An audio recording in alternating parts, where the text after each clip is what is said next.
لو عايز تكسب وقتك في امتحان اخر السنه بتاع الفيزياء ما تسمعش معايا الملخص ده.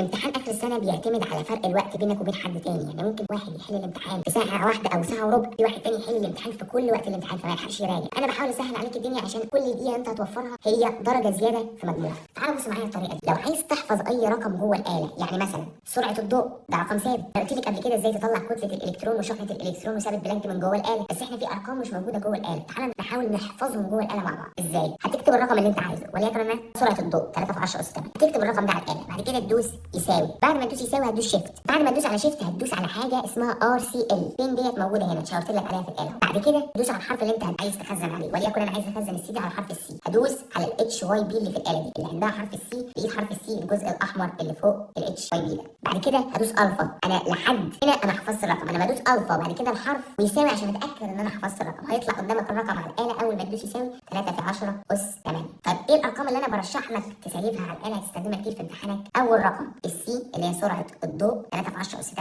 الميو اللي هي معامل النفاذيه المغناطيسيه اللي هي 4 باي في 10 سالب 7، وطبعا لو مديك في المساله معامل نفاذيه مغناطيسيه مختلف بتستخدمه، ما ادكش بتستخدم معامل النفاذيه المغناطيسيه للهواء. نحفظ السي دي برقم سي اللي هو عند اتش واي بي، وهنحفظ الميو عند الام اللي هو عند الام بوزيتيف اللي موجوده في الاله. وبكده نبقى وفرنا وقت كتير في امتحان الثانويه العامه. ولو عايز تتفرج على بقيه التريكات ما تسمعش معايا الفيديو الجاي، ويلا سلام.